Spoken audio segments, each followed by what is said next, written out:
إن الحمد لله نحمده ونستعينه ونستغفره ونعوذ بالله من شرور أنفسنا ومن سيئات أعمالنا. من يهده الله فلا مضل له ومن يضلل فلا هادي له، وأشهد أن لا إله إلا الله وحده لا شريك له، وأشهد أن محمدا عبده ورسوله.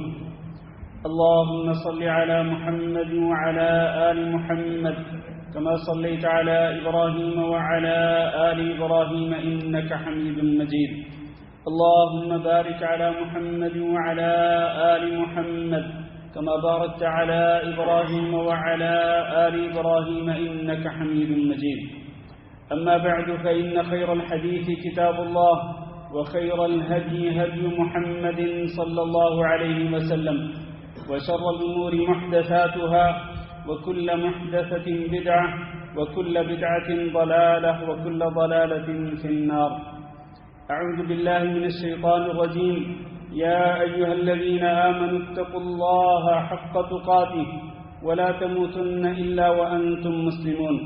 يا أيها الناس اتقوا ربكم الذي خلقكم من نفس واحدة وخلق منها زوجها وبث منهما رجالا كثيرا ونساء، واتقوا الله الذي تساءلون به والأرحام إن الله كان عليكم رقيبا.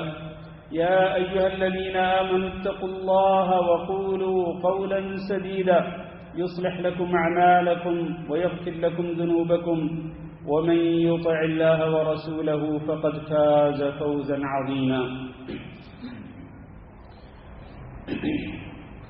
قابل صد احترام دوستوں، بزرگوں اور بھائیوں اور معززات ماؤں، بہنوں، بیٹیوں اور خواتین اسلام، آج کے خطبہ کا آغاز ایک حدیث مبارک سے کرتا ہوں. یہ حدیث صحیح بخاری میں موجود ہے. اس کے راوی حضرت ابو ہریرہ رضی اللہ تعالی عنہ ہیں. وہ بیان کرتے ہیں کہ رسول اکرم صلی اللہ علیہ وسلم نے ارشاد فرمایا کہ اللہ رب العزت نے ارشاد فرمایا، من عادى لي وليا فقد آذنته بالحرب. جو شخص میرے کسی دوست کو اذیت اور تکلیف پہنچائے گا تو میں اس کے خلاف جنگ کا اعلان کرتا ہوں. اور اللہ کا ولی، اللہ کا دوست کون ہوتا ہے؟ اللہ کا دوست وہ ہوتا ہے کہ جو اللہ پر سچا ایمان رکھنے والا ہو اور وہ متقی اور پرہیزگار بھی ہو. اللہ تعالیٰ نے یہی دو شرطیں ذکر کی ہیں قرآن مجید کے اندر کہ یہ دو شرطیں جس کے اندر پائی جائیں گی وہ اللہ کا ولی کہلائے. الا ان اولیاء اللہ لا خوف علیہم ولا هم يحزنون الذین آمنوا وكانوا يتقون. اللہ کے اولیاء، اللہ کے دوست کہ جن کو کسی قسم کا خوف اور غم نہیں ہوگا. یہ کون ہیں؟ ان کی دو صفات ہیں. الذین آمنوا، جو ایمان لائے اور ایمان کی تمام شرطوں کو پورا کیا اور ایمان کے تمام ارکان کو پورا کیا اور ایمان کے تمام تقاضوں کو پورا کیا. وَكَانُوا يَتَّقُونَ، اور وہ پرہیزگار بھی تھے. تو ایمان اور تقوی یہ وہ دو صفات ہیں کہ جس کے اندر یہ دو صفات پائی جاتی ہوں وہ اللہ کا ولی ہوتا ہے. اس اعتبار سے یہ ضروری نہیں کہ ولی اللہ یا اولیاء اللہ کوئی الگ مخلوق ہوتے ہیں. آپ میں سے بھی کئی لوگ ماشاءاللہ اولیاء اللہ ہوں گے جس کے اندر بھی یہ دو صفات ہیں، ایمان اور تقوی، وہ اللہ کا ولی ہے. تو اللہ تعالیٰ کیا فرماتے ہیں؟ من عادى لي وليا فقد آذنته بالحرب. جو شخص بھی میرے کسی دوست کو، میرے کسی ولی کو اذیت پہنچائے گا، تکلیف پہنچائے گا کسی بھی طریقے سے، چاہے وہ جسمانی تکلیف ہو، چاہے وہ زبانی کلامی اذیت ہو، جس طرح کے لوگ اپنی زبان کے ساتھ بہت سارے مسلمان بھائیوں کو اذیتیں پہنچاتے ہیں. جو شخص بھی اللہ فرماتا ہے کہ میرے دوست کو اذیت پہنچائے گا میں اس کے خلاف اعلان جنگ کرتا ہوں. اور ظاہر ہے کہ اللہ جس کے خلاف اعلان جنگ کرتا ہے تو پھر وہی شخص ہی خسارے میں اور گھاٹے میں رہتا ہے، دنیا میں بھی اور آخرت میں بھی. اس کے بعد اللہ تعالیٰ فرماتے ہیں وَمَا تَقَرَّبَ إِلَيَّ عَبْدِي بِشَيْءٍ أَحَبَّ إِلَيَّ مِمَّا افْتَرَضْتُهُ عَلَيْهِ کہ میرا بندہ میرا تقرب کس چیز کے ذریعے حاصل کر سکتا ہے؟ جو سب سے زیادہ محبوب ہے مجھے عمل، جس کے ذریعے میرا بندہ میرا تقرب حاصل کر سکتا ہے، وہ عمل ہے مما افترضته علیہ، جس کو میں نے اپنے بندے پہ فرض کیا. جیسے کہ اللہ رب العزت نے توحید کو فرض قرار دیا ہے کہ آپ میری توحید کو مانیں، میری وحدانیت کو تسلیم کریں اور میری توحید میں کسی کو شریک نہ بنائیں. اللہ رب العزت نے 5 نمازیں دن اور رات میں فرض کی ہیں. اسی طرح اللہ رب العزت نے رمضان المبارک کے روزے فرض کیے ہیں. اللہ رب العزت نے صاحب مال پر زکوٰۃ نکالنا فرض قرار دیا ہے. اسی طرح صاحب استطاعت پر اللہ رب العزت نے حج بیت اللہ کو فرض قرار دیا ہے. تو یہ جتنے اعمال ہیں، یہ جو فرائض اسلام ہیں، اللہ فرماتے کہ میرا بندہ میرے ان فرائض کے ذریعے میرا سب سے زیادہ تقرب حاصل کر سکتا ہے. اس کا معنی یہ ہے کہ اگر کوئی شخص بھی اللہ کا ولی بننا چاہتا ہو اور اللہ کی دوستی حاصل کرنا چاہتا ہو، اس کے لیے سب سے پہلی بات یہ ہے کہ وہ اللہ رب العزت کے فرائض کو پورا کرتا ہو. اس لحاظ سے یہاں یہ نقطہ بھی سمجھتے جائیے کہ آج وہ لوگ جن کو کہا جاتا ہے، یہ جن کے بارے میں تصور کیا جاتا ہے کہ یہ اللہ کے ولی ہیں، اور جن کو نماز کا بھی نہیں پتہ ہوتا، اور جن کو روزے کا نہیں پتہ ہوتا، جن کو زکوٰۃ کا اور جن کو دیگر فرائض اسلام کا علم تک نہیں ہوتا، اور جن کو اپنی طہارت کا بھی نہیں پتہ ہوتا، اپنی پاکیزگی کا بھی خیال نہیں رہتا، وہ جو فٹ پاتھوں پہ لوگ بیٹھے ہوتے ہیں، جن کے بارے میں لوگ سمجھتے ہیں کہ یہ بڑی پہنچی ہوئی سرکاریں ہیں، جن کو فرائض دین کا، فرائض اسلام کا کچھ بھی علم نہیں ہوتا ہے، عمل کرنا تو دور کی بات ہے، تو کیا یہ ایسے لوگ اللہ کے ولی ہو سکتے ہیں؟ کیا ایسے لوگ اللہ کے دوست ہو سکتے ہیں؟ ہرگز نہیں. تو میرے بھائیوں، اللہ رب العزت کی ولایت اور اللہ رب العزت کی دوستی اس مقام تک پہنچنے کے لیے سب سے پہلی بات وہ کیا ہے کہ میں اور آپ اس فریضہ دین کو پورا کریں، ان تمام فرائض اسلام کو ادا کریں جن کو اللہ رب العزت نے میرے اوپر اور آپ کے اوپر فرض کیا ہے. اس کے بعد اللہ فرماتے ہیں وَمَا يَزَالُ عَبْدِي يَتَقَرَّبُ إِلَيَّ بِالنَّوَافِلِ حَتَّى أُحِبَّهُ. فرائض اسلام کو پورا کرنے کے ساتھ ساتھ میرا بندہ نفلی عبادات کے ذریعے میرا تقرب حاصل کرنے کی کوشش میں لگا رہتا ہے. نفلی عبادات کے ذریعے 5 نمازیں فرض ہیں، ان 5 نمازوں کو پابندی کے ساتھ ادا کرتے ہوئے یہ نفلی نماز بھی پڑھتا ہے. فرض نمازوں سے پہلے اور فرض نمازوں کے بعد کی جو سنتیں ہیں وہ بھی پڑھتا ہے. اسی طرح نماز اشراق، نماز چاشت، اسی طرح نماز تہجد اور باقی جو نفل نمازیں ہیں یہ ان کا بھی اہتمام کرتا ہے. میرا بندہ جب فرائض کی ادائیگی کے ساتھ ساتھ نفلی عبادات کے ذریعے میرا تقرب حاصل کرنے کی کوشش میں لگا رہتا ہے تو ایک سٹیج ایسا آتا ہے کہ میں اس سے محبت کر لیتا ہوں. اسی طرح سے رمضان کے فرض روزے ہیں، یہ رمضان کے فرضی روزے بھی رکھتا ہے اور اس کے علاوہ سال بھر یہ نفلی روزے بھی رکھتا رہتا ہے، جو کہ آج کا خطبہ جمعہ کا موضوع ہے. نفلی روزے بھی رکھتا رہتا ہے اور اسی طرح سے یہ فرض زکوٰۃ بھی ادا کرتا ہے، نفلی صدقات و خیرات بھی کرتا رہتا ہے. فرض حج بیت اللہ کی سعادت بھی حاصل کرتا ہے اور اس کے ساتھ ساتھ حسب استطاعت حج و عمرہ، نفلی حج و عمرہ بھی کرتا رہتا ہے. تو میرا بندہ جب یہ فرائض کی ادائیگی کے ساتھ ساتھ نفلی عبادات کی کوشش میں رہتا ہے، نفلی عبادات کی کثرت کرتا رہتا ہے، تو ایک سٹیج ایسا آتا ہے کہ یہ میرا بندہ مجھے محبوب بن جاتا ہے، میں اس سے محبت کر لیتا ہوں. اور پھر فرمایا کہ جب میں اپنے بندے سے محبت کر لیتا ہوں تو میں اس کا کان بن جاتا ہوں جس کے ذریعے وہ سنتا ہے، میں اس کی آنکھ بن جاتا ہوں جس کے ذریعے وہ دیکھتا ہے، میں اس کا ہاتھ بن جاتا ہوں جس کے ذریعے وہ پکڑتا ہے، میں اس کا پاؤں بن جاتا ہوں جس کے ذریعے وہ چلتا ہے. اور پھر فرمایا وَإِن دَعَانِي فَأَسْتَجِيبَ لَهُ، اگر یہ میرا بندہ مجھ سے دعا مانگے گا تو میں اس کی دعا کو ضرور قبول کروں گا. وَلَئِنِ اسْتَعَاذَنِي فَلَأُعِيذَنَّهُ، اور اگر یہ مجھ سے پناہ طلب کرے گا کسی بھی شر اور نقصان سے بچنے کے لیے تو میں اس کو اپنی پناہ میں لے لوں گا. میرے عزیز بھائیوں، یہ جو حدیث ہے بڑی ہی عظیم حدیث. اس عظیم حدیث سے ہمیں یہ معلوم ہوتا ہے کہ ہر انسان کو اللہ رب العزت کا تقرب حاصل کرنے کے لیے فرائض کی ادائیگی کے ساتھ ساتھ نوافل میں بھی اس کو کوشش کرنی چاہیے. نوافل کا بھی اہتمام کرنا چاہیے. نفلی عبادات کا، چاہے وہ نفلی نماز ہو، چاہے وہ نفلی روزہ ہو، نفلی صدقہ خیرات ہو، نفلی حج و عمرہ ہو، اسی طرح باقی جو نفلی عبادات ہیں ان کا بھی انسان کو اہتمام کرنا چاہیے، تاکہ انسان بالتدریج آہستہ آہستہ آہستہ وہ اس مقام تک جا پہنچے کہ جب اللہ رب العزت اپنے بندے سے محبت کر لے اور پھر اللہ رب العزت اس کے پورے جسم کو اپنی اطاعت میں لگا دے، اور پھر وہ دعا کرے تو اللہ اس کی دعا کو رد نہ کرے، اور وہ اگر پناہ مانگے تو اللہ تعالیٰ اس کو اپنی پناہ میں لے لے. میرے عزیز بھائیوں، رمضان مبارک کے مہینے کی آمد ہے، اور اس سے پہلے یہ شعبان کا مہینہ ہے. شعبان کے مہینے کے متعلق مختلف روایات سے یہ معلوم ہوتا ہے، جیسے کہ سیدہ عائشہ رضی اللہ تعالیٰ عنہ اور اسی طرح سیدہ ام سلمہ رضی اللہ تعالیٰ عنہ اور کئی دیگر صحابہ کرام بیان کرتے ہیں کہ رسول اکرم صلی اللہ علیہ وسلم شعبان کے مہینے میں نفلی روزے باقی مہینوں کی نسبت سب سے زیادہ رکھتے تھے. رمضان کا مہینہ تو مکمل روزوں میں وہ فرض روزے ہیں، اس کے علاوہ باقی جو 11 مہینے ہیں ان 11 مہینوں میں سب سے زیادہ نفلی روزے رسول اکرم صلی اللہ علیہ وسلم کس مہینے میں رکھتے تھے؟ شعبان کے مہینے میں، جو کہ اس وقت چل رہا ہے. بلکہ ایک حدیث کے مطابق نبی صلی اللہ علیہ وسلم تقریباً شعبان کا پورا مہینہ ہی روزے رکھتے تھے.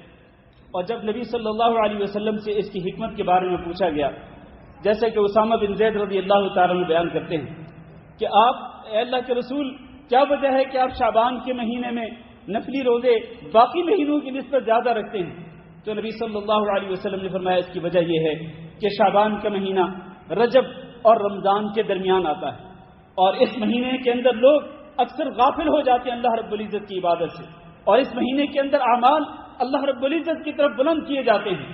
اور میں یہ پسند کرتا ہوں کہ میرے اعمال جب اللہ رب العزت کی بارگاہ کی طرف بلند کیے جائیں، اٹھائے جائیں، اللہ کی بارگاہ میں پیش کیے جائیں، تو میں اس وقت روزے کی حالت میں. اس لیے نبی کریم صلی اللہ علیہ وسلم شعبان کے مہینے میں نفلی روزوں کا خصوصی اہتمام کرتے تھے. اور میرے بھائیوں، یہاں میں یہ بھی عرض کرتا چلوں کہ یہ جو نفلی روزے ہیں اور عموماً نفلی عبادات جو ہیں، ان کا ایک بہت بڑا فائدہ یہ ہوتا ہے کہ اگر فرض عبادت کے اندر کوئی کمی کوتاہی رہ جائے تو اس کمی کوتاہی کو نفلی عبادت کے ذریعے پورا کیا جائے گا قیامت کے دن. جیسے کہ نبی کریم صلی اللہ علیہ وسلم نے ارشاد فرمایا کہ ان اول ما يحاسب عليه العبد يوم القيامه، کہ قیامت کے دن بندے کا سب سے پہلے جو محاسبہ ہوگا وہ کس عمل پہ ہوگا؟ نماز پر اس کا محاسبہ کیا جائے گا. حساب لیا جائے گا کہ ہاں تم نے فرض نمازوں کو پورا کیا تھا یا نہیں کیا تھا.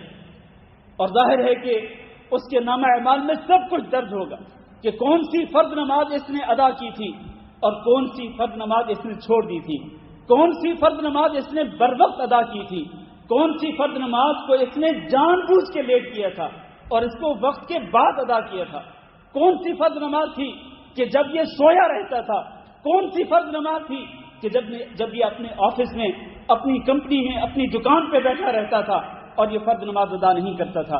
یہ ساری چیزیں نام اعمال کے اندر لکھی ہوں گی، اور قیامت کے دن اللہ رب العزت انسان کا نام اعمال اس کے سامنے کھول کے رکھ دے گا. اللہ فرمائے گا اقرأ کتابک کفی بنفسک اليوم علیک حسیبا، آج اپنا نام اعمال تو خود ہی پڑھ لے.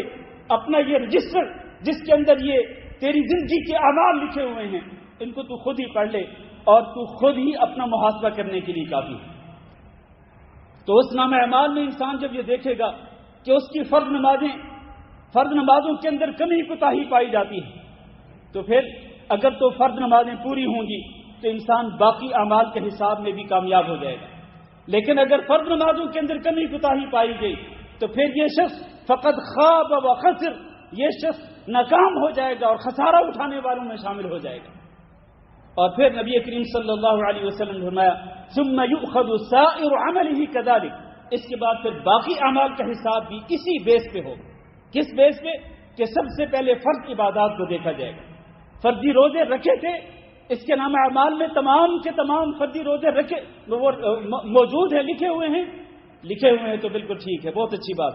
لیکن اگر نہیں لکھے ہوئے فردی روزے جان بوجھ کے یہ چھوڑتا رہا تو پھر وہاں پر اللہ تعالیٰ فرشتوں کو فرمائے گا کہ دیکھو هل لعبدی من تطوع، کہ کیا میرے بندے کے نام اعمال میں کوئی نفلی روزہ بھی ہے؟ اگر نفلی روزہ ہوگا تو فرض روزوں کے اندر جو کمی کوتاہی ہوگی اس کو پورا کر دیا جائے گا، جیسے کہ فرض نمازوں کے اندر کمی کوتاہی کو نفلی نماز کے ذریعے پورا کر دیا جائے گا، اسی طرح فرض روزوں کے اندر کمی کوتاہی کو نفلی روزوں کے ذریعے پورا کر دیا جائے گا۔ اسی طرح پھر زکوٰۃ کا معاملہ ہے اور اسی طرح پھر باقی عبادات کا معاملہ ہے۔ تو یہ بہت بڑا فائدہ ہے میرے عزیز بھائی کہ نفلی روزوں کے ذریعے ہم فرضی روزوں کے اندر رہ جانے والی جو کمی کوتاہی ہے جس کو ہم پورا نہیں کر سکے، ہم اس کو نفلی روزوں کے ذریعے پورا کر سکتے ہیں۔ لہٰذا یہ بہترین چانس ہے۔ یہ شعبان کا مہینہ حضرت عائشہ رضی اللہ تعالیٰ نے بیان کرتی ہیں کہ وہ روزے جو ان کے ذمے رہ جاتے تھے، پچھلے رمضان کے جو روزے خواتین کی مجبوری کی وجہ سے وہ قضا ہو جاتے تھے، تو حضرت عائشہ رضی اللہ تعالیٰ نے بیان کرتی ہیں کہ وہ ان روزوں کو شعبان کے مہینے کے اندر قضا کیا کرتے تھے۔ اسی طرح سے میرے عزیز بھائیوں، یہ نفلی روزے جو ہیں عموماً روزے کے اور بھی بہت سارے فضائل ہیں جو کہ اگلے آنے والے دنوں کے اندر انشاءاللہ بیان کیے جائیں گے۔ ان فضائل میں سے ایک فضیلت یہ بھی ہے کہ رسول اکرم صلی اللہ علیہ وسلم نے حضرت ابو امامہ رضی اللہ تعالیٰ عنہ کی حکم دیا تھا، علیک بالصوم فإنہ لا عدل لہ، تم روزے ضرور رکھا کرو، اس لیے کہ روزے جیسا عمل کوئی اور عمل نہیں ہے۔ جو عمل روزہ ہے اس جیسا عمل کوئی اور عمل نہیں ہے۔ اور اس کی تائید دوسری حدیث سے بھی ہوتی ہے کہ نبی کریم صلی اللہ علیہ وسلم نے فرمایا کہ اللہ تعالیٰ ارشاد فرماتا ہے کہ الصوم لی وانا اجزی بہ، یدعو طعامہ وشرابہ وشہوتہ من اجلی، کہ یہ روزہ میرے لیے ہوتا ہے، روزہ میرے لیے ہوتا ہے، یہ بندہ میری خاطر، میری رضا کی خاطر، میرا تقرب حاصل کرنے کے لیے یہ روزہ رکھتا ہے، تو اس کا بدلہ بھی میں ہی دوں گا، کیونکہ یہ میری وجہ سے یہ اپنا کھانا پینا بھی چھوڑتا ہے اور اپنی باقی تمام شہوات کو ترک کر دیتا ہے۔ تو اس سے ثابت ہوتا ہے کہ روزے کا اجر و ثواب بہت ہی زیادہ ہوگا، کیونکہ روزہ کے اندر انسان کو صبر کرنا پڑتا ہے کہ اس کو اپنا کھانا پینا چھوڑنا پڑتا ہے، اپنی شہوات کو ترک کرنا پڑتا ہے، اپنے آپ کو نافرمانی سے بچانا پڑتا ہے، خصوصی طور پر اہتمام کرنا پڑتا ہے، صبر سے کام لینا پڑتا ہے، اور قیامت کے دن انما یوفی الصابرون اجرهم بغیر حساب، صبر کرنے والوں کو اللہ رب العزت ان کا اجر و ثواب جو ہے وہ بغیر حساب کے دے گا۔ اسی طرح سے باقی جو روزے ہیں نفلی روزے، ان میں سے وہ روزے جن کو صیام داؤد کہا جاتا ہے، یہ سب سے افضل روزے ہیں۔ نبی کریم صلی اللہ علیہ وسلم نے ارشاد فرمایا کہ ان احب الصیام الی اللہ صیام داؤد، کہ اللہ رب العزت کو سب سے محبوب روزے نفلی روزوں میں کون سے روزے ہیں؟ وہ روزے ہیں جو کہ صیام داؤد کہلاتے ہیں۔ داؤد علیہ السلام کے روزے وہ کون سے تھے کہ کان یصوم یوما ویفطر یوما، ایک دن روزہ رکھتے تھے، اگلے دن روزہ چھوڑ دیتے تھے، پھر ایک دن روزہ رکھتے تھے، پھر اگلے دن روزہ چھوڑ دیتے تھے۔ تو یہ ایک روٹین تھی حضرت داؤد علیہ السلام کی کہ جن کے روزوں کو نبی کریم صلی اللہ علیہ وسلم نے سب سے افضل روزے قرار دیا۔ اسی طرح سے پیر کے دن اور جمعرات کے دن کے روزے کہ رسول اکرم صلی اللہ علیہ وسلم نے فرمایا تعرض الاعمال یوم الاثنین والخمیس، کہ ہر ہفتے میں پیر کے دن اور جمعرات کے دن اعمال پیش کیے جاتے ہیں اللہ رب العزت کی بارگاہ میں۔ فاحب ان يعرض عملی وانا صائم، اور میں یہ چاہتا ہوں کہ میرا عمل جب اللہ رب العزت کی بارگاہ میں پیش کیے جائیں تو میں روزے کی حالت میں ہوں۔ تو نبی صلی اللہ علیہ وسلم پیر کے دن اور جمعرات کے دن بھی روزہ رکھا کرتے تھے۔ اسی طرح آپ صلی اللہ علیہ وسلم ہر مہینے کے اندر 3 دن کے روزوں کا اہتمام کرتے تھے، چاہے وہ 3 دن ایام بیض ہوں، چاہے وہ 3 دن دوسرے ایام ہوں، کیونکہ یہ کوئی قید نہیں ہے کہ آپ ایام بیض کے ہی روزے رکھیں، 13، 14 اور 15 کے، یہ کوئی ضروری نہیں ہے۔ آپ پورے مہینے کے اندر 3 دن کے روزے رکھ لیں جب چاہیں آپ، مثلا پہلے 10 دنوں کے اندر 1 دن کا روزہ رکھ لیں، پھر دوسرے 10 دن کے اندر 1 دن کا روزہ رکھ لیں، پھر تیسرے 10 دنوں کے اندر آپ 1 دن کا روزہ رکھ لیں، مہینے کے اندر آپ کے 3 دن پورے ہو گئے۔ تو آپ نبی کریم صلی اللہ علیہ وسلم نے حضرت ابو ہریرہ رضی اللہ تعالیٰ عنہ کو جو وصیت کی تھی وہ کیا تھی؟ حضرت ابو ہریرہ کہتے ہیں کہ اوصانی خلیلی صلی اللہ علیہ وسلم، کہ میرے خلیل، میرے گہرے دوست، میرے جگری یار حضرت محمد صلی اللہ علیہ وسلم نے مجھے یہ وصیت کی کہ میں ہر مہینے کے اندر 3 دن کے روزے رکھوں اور چاشت کی 2 رکعتیں پڑھتا رہوں، اور میں سونے سے پہلے وتر کی نماز پڑھ لیا کروں. یہ 3 وصیتیں تھیں. ان میں سے ایک وصیت کہ میں ہر مہینے کے اندر 3 دن کے روزے رکھوں. تو اس کے اندر کوئی قید نہیں ہے کہ آپ ایام بیس کے ہی 3 دن کے روزے رکھیں. بلکہ ایک اور حدیث ہے صحیح مسلم کے اندر، حضرت معاذہ بیان کرتی ہیں کہ میں نے سیدہ عائشہ رضی اللہ تعالیٰ عنہ سے پوچھا کہ اکان رسول اللہ صلی اللہ علیہ وسلم یصوم من کل شہر 3 ایام، کہ کیا رسول اللہ صلی اللہ علیہ وسلم ہر مہینے میں 3 دن کے روزے رکھتے تھے؟ قالت نعم، سیدہ عائشہ رضی اللہ تعالیٰ عنہ نے جواب دیا کہ ہاں، آپ صلی اللہ علیہ وسلم ہر مہینے میں 3 دن کے روزے رکھتے تھے. فقلت لها، میں نے ان سے پوچھا من ای ایام الشہر کان یصوم، مہینے کے کن دنوں کے اندر آپ صلی اللہ علیہ وسلم 3 دن کے روزے رکھتے تھے؟ کون سے 3 دن؟ تو آپ نے حضرت عائشہ رضی اللہ تعالیٰ نے جواب دیا کہ لم یکن یبالی من ای ایام الشہر یصوم، نبی صلی اللہ علیہ وسلم اس کی کوئی پرواہ نہیں کرتے تھے کہ کون سے دنوں کے روزے رکھنے ہیں، 3 دن کے روزے، بلکہ آپ صلی اللہ علیہ وسلم جب چاہتے 3 دن کے روزے رکھ لیا کرتے تھے. تو اس لیے اگر ایام بیس کے رکھیں تب بھی ٹھیک ہے، لیکن اگر ایام بیس کے نہ رکھیں، متفرق ایام کے اندر 3 دن کے روزے رکھ لیں تو یہ بھی نفلی روزوں کی ہی ایک قسم ہے اور اس کی بڑی فضیلت ہے. اسی طرح سے شوال کے 6 روزے ہیں، اور اسی طرح ماہ محرم کے روزے ہیں کہ جس کے بارے میں نبی کریم صلی اللہ علیہ وسلم نے فرمایا افضل الصیام بعد رمضان شہر اللہ المحرم، کہ رمضان المبارک کے بعد سب سے افضل روزے جو ہیں وہ اس مہینے کے ہیں جو اللہ کا مہینہ ہے، وہ محرم کا مہینہ ہے. اور محرم کے مہینے کے اندر خاص طور پر یوم عاشوراء کے روزے کی فضیلت بھی ہے کہ نبی صلی اللہ علیہ وسلم نے یوم عاشوراء کے روزے کو 1 سال کے گناہوں کا کفارہ دیا. اسی طرح ذوالحج کے پہلے جو 9 دن ہیں، نبی صلی اللہ علیہ وسلم پہلے 9 دن روزے رکھتے تھے، اور آپ صلی اللہ علیہ وسلم نے ان روزوں کی عموماً نبی صلی اللہ علیہ وسلم نے عشر ذوالحجہ کے اندر نیک عمل کی بڑی فضیلت بیان فرمائی، جو کہ عموماً آپ سنتے ہیں اور انشاءاللہ ہم آگے بھی بیان کریں گے. اسی طرح یوم عرفہ 9 ذوالحج کے روزے کی فضیلت ہے کہ جس کو نبی صلی اللہ علیہ وسلم نے 2 سال کے گناہوں کا کفارہ قرار دیا. یہاں میں یہ بات بیان کرتے چلوں میرے عزیز بھائیوں، نفلی روزوں کے اندر 2-3 اہم مسائل ہیں جن کو ذکر کرنا ضروری ہے. ان مسائل میں سے ایک مسئلہ یہ ہے کہ نفلی روزے آپ اگر رکھنا چاہتے ہیں تو کبھی بھی اکیلے جمعہ کے دن کا روزہ نہیں رکھنا ہے، بلکہ اگر آپ جمعہ کے دن کا روزہ رکھنا چاہتے ہیں، آپ نے اس سے پہلے جمعرات کا روزہ رکھا، جمعے کا روزہ بھی رکھنا ٹھیک ہے. آپ اگر جمعہ کا روزہ رکھ کے اس کے بعد ہفتے کے دن کا روزہ بھی رکھنا چاہتے ہیں تو یہ بھی ٹھیک ہے. لیکن اگر آپ نے نہ تو جمعرات کا روزہ رکھا، نہ ہی آپ ہفتے کے دن کا روزہ رکھنا چاہتے ہیں، بلکہ صرف اور صرف جمعہ کے دن کا خصوصی طور پر روزہ رکھتے ہیں، تو اس سے نبی صلی اللہ علیہ وسلم نے منع فرمایا.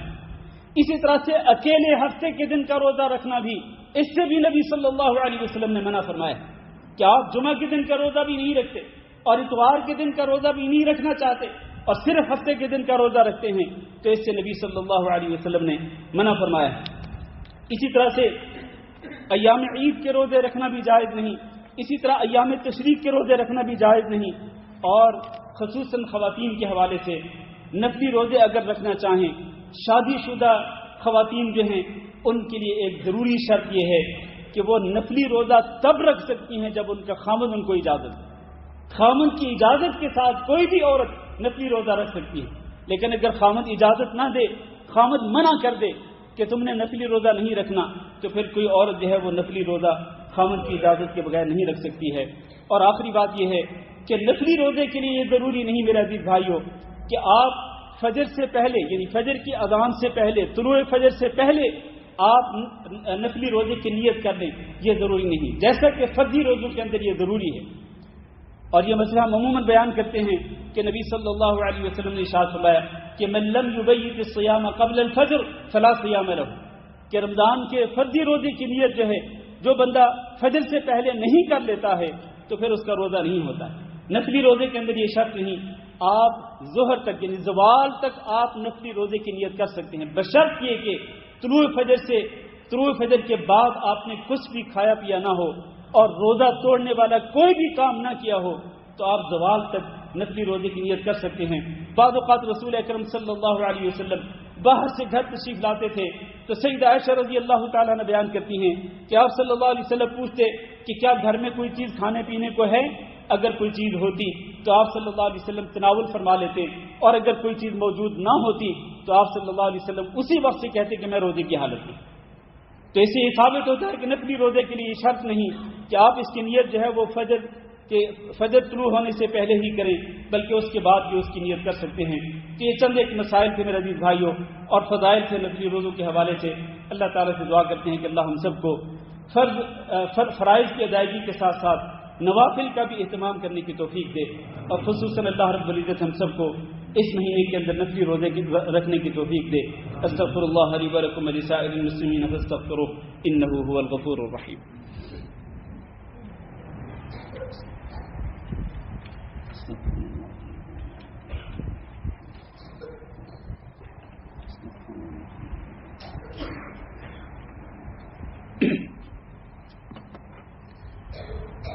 إن الحمد لله نحمده ونستعينه ونستغفره ونعوذ بالله من شرور أنفسنا ومن سيئات أعمالنا، من يهده الله فلا مضل له ومن يضلل فلا هادي له، وأشهد أن لا إله إلا الله وحده لا شريك له، وأشهد أن محمدا عبده ورسوله۔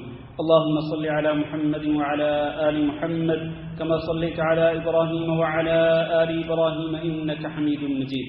اللهم بارك على محمد وعلى آل محمد كما باركت على إبراهيم وعلى آل إبراهيم إنك حميد مجيد۔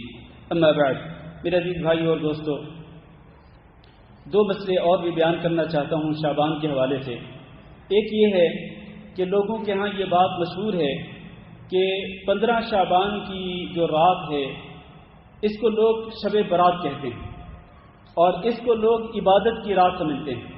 میرے عزیز بھائیو، 15 شعبان کی رات کو شب برات قرار دینا بھی درست نہیں ہے، اور نہ ہی اس کی کوئی شرعی طور پر حیثیت ہے، اور نہ ہی 15 شعبان کی رات کو عبادت کی رات سمجھنا، اور پھر اس رات کو جشن منانا، اور پھر اس رات کو پٹاخے چھوڑنا، اور اس رات کو خصوصی طور پر اہتمام کرنا، اس کی کوئی شرعی حیثیت نہیں، اس کی کوئی خاص فضیلت نہیں۔ آپ روٹین کے مطابق جو عبادت کرتے ہیں آپ 15 شعبان کی رات کو بھی کر سکتے ہیں۔ آپ روٹین میں تہجد کی نماز پڑھتے ہیں، آپ 15 شعبان کی رات کو بھی تہجد کی نماز پڑھ سکتے ہیں۔ آپ اگر روٹین کے مطابق پیر اور جمعرات کے روزے رکھ رہے ہیں، یا ایک دن چھوڑ کر دوسرے دن روزے رکھ رہے ہیں جس طرح صیام داؤد ہیں، اور انہی دنوں کے اندر 15 شعبان کا دن بھی آ جاتا ہے، تو آپ روزہ رکھ سکتے ہیں۔ لیکن یہ عقیدہ رکھ کے، یہ نظریہ رکھتے ہوئے کہ 15 شعبان کی رات کو خصوصی عبادت کرنا اور 15 شعبان کے دن کو خصوصی طور پر روزہ رکھنا، اس اعتبار سے اس کی کوئی شرعی حیثیت نہیں ہے۔ دوسری بات یہ ہے میرے عزیز بھائیو، ایک حدیث میں ہے نبی کریم صلی اللہ علیہ وسلم نے ارشاد فرمایا اذا انتصف شعبان فلا تصوموا، کہ جب شعبان کے 15 دن گزر جائیں تو اس کے بعد پھر آپ نے روزے نہیں رکھے۔ 15 شعبان کے بعد روزے رکھنا اس سے منع کیا نبی صلی اللہ علیہ وسلم نے۔ پہلی بات یہ ہے کہ اس حدیث کی صحت میں اختلاف پایا جاتا ہے کہ کیا یہ حدیث واقعتاً محدثین کے مقرر کیے ہوئے معیار کے مطابق یہ صحیح حدیث ہے یا پھر یہ ضعیف حدیث ہے۔ کئی محدثین نے اس حدیث کو ضعیف قرار دیا ہے، اور کئی محدثین کہتے ہیں کہ اگر یہ حدیث صحیح بھی مان لی جائے تو اس کا معنی کیا ہے؟ اس کا معنی یہ ہے کہ اگر کوئی بندہ 15 شعبان سے پہلے بالکل روزے نہیں رکھتا ہے اور 15 شعبان کے بعد وہ خصوصی طور پر روزے رکھنا شروع کر دیتا ہے رمضان کا استقبال کرنے کی خاطر، تو اس سے منع کیا نبی صلی اللہ علیہ وسلم نے۔ جس کا مطلب یہ ہے کہ اگر آپ پہلے روٹین کے مطابق روزے رکھتے چلے آ رہے ہیں، پیر اور جمعرات کا روزہ آپ رکھتے ہیں، آپ کی روٹین ہے، یا ایک دن چھوڑ کے دوسرے دن آپ روزے رکھتے ہیں، یا جیسا کہ نبی صلی اللہ علیہ وسلم شعبان کے مہینے میں کثرت سے روزے رکھتے تھے، تو آپ اسی کو سامنے رکھتے ہوئے آپ 15 شعبان سے پہلے بھی روزے رکھتے چلے آ رہے ہیں، تو آپ 15 شعبان کے بعد بھی روزے رکھ سکتے ہیں، اس میں کوئی حرج نہیں ہے۔ صرف ایک بات ہے کہ نبی صلی اللہ علیہ وسلم نے رمضان مبارک کا مہینہ شروع ہونے سے ایک دن پہلے یا 2 دن پہلے احتیاطی روزہ رکھنے سے منع فرمایا، یا رمضان کا استقبالی روزہ رکھنے سے منع فرمایا، اور اس میں بھی نبی صلی اللہ علیہ وسلم نے مستثنا کر دیا اس بات کو کہ اگر کوئی بندہ روٹین کے مطابق روزے رکھتے چلا آ رہا ہے اور اس کی روٹین کے ایام میں شعبان کا آخری یا شعبان کے آخری 2 دن آ جاتے ہیں تو روٹین کے مطابق وہ روزہ رکھ سکتا ہے، اس میں کوئی حرج نہیں ہے۔ تو یہ چند ایک مسائل تھے جن کو بیان کرنا ضروری تھا۔ اللہ تعالیٰ سے دعا کرتے ہیں کہ اللہ ہم سب کو قرآن و حدیث کے مطابق عمل کرنے کی توفیق دے۔ اللہم اغفر لنا وللمؤمنین والمؤمنات وللمسلمین والمسلمات الأحياء منهم والأموات اللهم إنا نسألك العفو والعافية والمعافاة الدائمة في الدنيا والآخرة. اللهم إنا نسألك رضاك والجنة ونعوذ بك من سخطك والنار. اللهم فرج هم المهمومين ونفس كرب المكروبين واقض الدين عن المدينين واشف مرضانا ومرضى المسلمين. اللهم آمنا في أوطاننا واجعل هذا البلد آمنا مطمئنا وسائر بلاد المسلمين. عباد الله، إن الله يأمر بالعدل والإحسان وإيتاء ذي القربى وينهى عن الفحشاء والمنكر والبغي يعظكم لعلكم تذكرون. سبحان ربك رب العزة عما يصفون وسلام على المرسلين والحمد لله رب العالمين.